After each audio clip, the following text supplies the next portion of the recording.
الحمد للہ نحمده ونصلی علی رسولہ الکریم اما بعد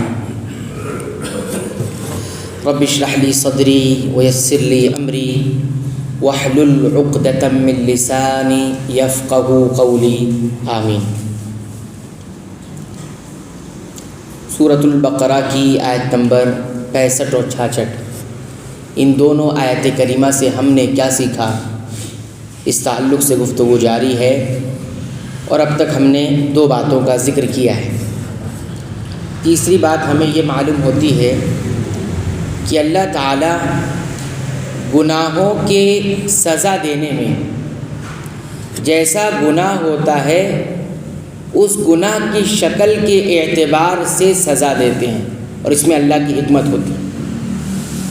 گناہ جس انداز کا ہوتا ہے سزا بھی اسی طرح کی ہوتی ہے، اور یہ اللہ کی حکمت ہوتی ہے۔ اس کا ذکر ہمیں اس آیت کریمہ سے معلوم ہوتا ہے۔ اب دیکھیے، اس آیت کریمہ میں یہود کے ایک گروہ کی سزا کے گناہ کی سزا بیان کی گئی ہے۔ کیا ہے وہ سزا؟ کونوا قردۃ خاسئین، تم بندر بن جاؤ، خاسئین ذلیل ہو کر، ذلیل بندر بن جاؤ، یہ ان کو سزا دی گئی۔ ان کا گناہ کیا تھا، اور یہ سزا اور اس گناہ کے اندر کیا مناسبت ہے، کیا حکمت ہے؟ تو دیکھیے انہوں نے کیا کیا، یہ سزا ان لوگوں کی تھی جو حیلہ سازی کیا، اللہ کے معصیت اور نافرمانی کرنے پر حیلہ سازی کی، بہانہ بازی کی۔ اس لیے ان کو مسخ کر کے ان کے چہرے کو بندروں کا چہرہ بنایا گیا اور ذلیل بنایا گیا انہیں۔ گناہ ان کا یہ تھا کہ انہوں نے ایک حرام چیز کو کی اور ایسی شکل میں کی جو حلال نظر آ رہی تھی، مباح نظر آ رہی تھی۔ سنیچر کے دن انہیں منع کیا گیا شکار اور کام کرنے سے، منع ہو گیا، نہیں کرنا ہے۔ اب اس کو کرنے کے لیے اس گناہ کو انہوں نے کیا شکل اختیار کی، اچھی شکل جو دکھائی دے، جس سے کوئی یہ نہ کہہ سکے کہ ہم نے یہ کام کیا۔ اب انہوں نے ایک دن پہلے جال لگایا، سنیچر والے دن جال میں شکار پھنسا اور اگلے دن اس کو لیا۔ تو آپ دیکھیے انہوں نے حرام کام کرنے کے لیے اور اللہ کی نافرمانی کرنے کے لیے شکل جو اختیار کی گناہ کرنے کی، وہ اچھی اور جائز، کہ کوئی کہہ نہ سکے، کوئی انگلی نہ اٹھا سکے۔ سزا ان کو کیا ملی؟ ان کے چہرے کو بدلا گیا، مسخ کیا گیا، مسخ مطلب بدل دینا، تو بندر کی شکل ان کو دے دی گئی۔ اور حالانکہ اب دیکھیں گے بندر، دیکھیے آپ، بندر جو ہے اس کی شکل آدمیوں سے ملتی ہے نا، اس کی شکل آدمیوں کی، اور ان کے چال ڈھال بھی آدمیوں سے ملتا ہے، لیکن وہ آدمی نہیں ہوتے۔ اب دیکھیے گناہ ہے لیکن گناہ نہیں ہے، گناہ کر رہے ہیں لیکن سامنے ظاہر لگ رہا ہے گناہ نہیں کر رہے ہیں، اور وہ آدمی، بندر کیا دکھتا ہے، آدمی دکھتا ہے لیکن آدمی ہے نہیں، یہ اس کو سزا دی گئی۔ تو آپ دیکھیے گناہوں کی سزا ایسے بھی اترتی ہے، اور بالکل گناہ کے حساب سے۔ یہ اللہ تعالیٰ کی حکمت ہے۔ اللہ تعالیٰ خود اس قانون کو قرآن حکیم میں بیان فرماتے ہیں۔ سورہ العنکبوت آیت نمبر 40 پڑھیے، فَكُلًّا أَخَذْنَا بِذَنبِهِ، ہم نے ہر کسی کو اس کے گناہ کی وجہ سے پکڑا، ہم نے ہر کسی کو ان کے گناہ کی وجہ سے پکڑا، گناہ کیا تو پکڑا، اور جیسا گناہ کیا ویسی سزا دی۔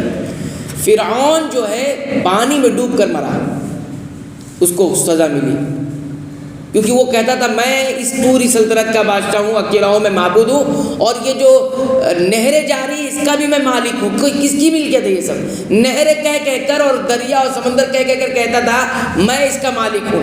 بھائی تم جس کے مالک ہو اسی میں ڈوب کر مر گئے۔ دیکھیے سزا کس کے حساب سے ہوئی، اس کے جرم کے حساب سے ہوئی۔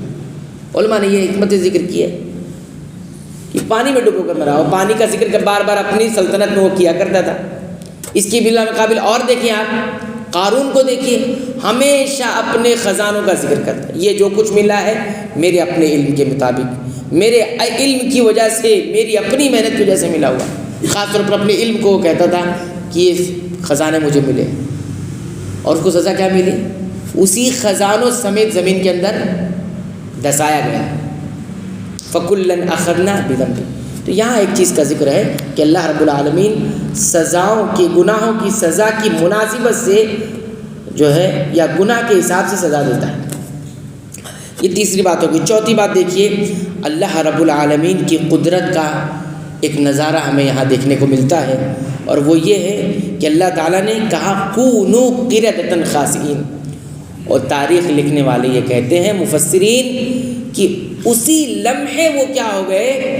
بندر بن گئے. اسی لمحے کونوا قردۃ خاسئین، جس وقت سزا اتری ہے اور اللہ نے جب یہ حکم دیا کہ تم بندر بن جاؤ، ذلیل بندر بن جاؤ، تو اسی لمحے کیا بن گئے؟ وہ بندر بن گئے. یہ یہود کی سزا کا ذکر. تو اس سے کیا معلوم ہوا؟ اس سے معلوم ہوا کہ اللہ کی قدرت کتنی عظیم ہے. وہ کہہ دے تو ہو جائے گا. ایسا بالکل نہیں ہے کہ کوئی آدمی گناہ کرنے کے بعد یہ سوچے اللہ کو سزا دینے میں وقت لگے گا بھی، ہے نا. کبھی کوئی مجرم جرم کرتے وقت یہ بھی سوچتا ہے جب تک سزا ملے گی بہت وقت گزرے گا. یہ جو کیفیت، یہ جو انسان کی سوچ ہے اللہ کے تعلق سے اگر ہے تو یہ انتہائی خطرناک ہے. اس لیے گناہ کرتے وقت، گناہ کرنے سے پہلے انسان یہ سوچے کہ آن کی آن میں سزا مل سکتی ہے ہم کو. جو لوگ آج بھی گناہ پر باقی ہیں انہیں اس بات سے ڈرنا چاہیے کہ وہ سزا دے گا تو اسے وقت نہیں لگتا. کونوا قردۃ خاسئین، اتنا بھیانک جرم کیا انہوں نے کہ ایک ناجائز کام کو کیا اور جائز شکل اختیار کر کے کیا تاکہ کوئی انگلی نہ اٹھا سکے. تو گناہ انسان اگر کر رہا ہے اولاً تو کرنا نہیں چاہیے، اور کرے تو اس پر ہیلا سازی سے کر کے کرے. تو یہ چیز ہو گئی. تو اس لیے گناہ کرنے والے یہ سوچتے ہیں کہ سزا ملنے میں وقت لگے گا. یہ دنیا کے قانون میں ہوتا ہے. جب تک ہمارا کیس سامنے آئے گا، فیصلہ سنایا جائے گا، کئی سال بیت چکے ہوں گے، تب جا کے سزا ملے گی. تو جرم کر لیا جائے. آج بہت سارے مجرم اسی لیے پھر رہے ہیں اور جرم کر رہے ہیں، اس لیے کہ قانون میں اسی طرح کا سسٹم اور نظام ہے. تو یہ بھی بات یاد رکھے کہ اللہ رب العالمین کی قدرت بہت عظیم ہے، وہ آن کی آن میں سزا دے دیتے ہیں. پانچویں بات اس آیت کریمہ سے جو ہمیں معلوم ہوتی ہے وہ یہ کہ اللہ رب العالمین فرمان جاری کرتے ہیں. کیا فرمان؟ کونو، ہو جا. تو یہ اللہ تعالیٰ کا فرمان ہے.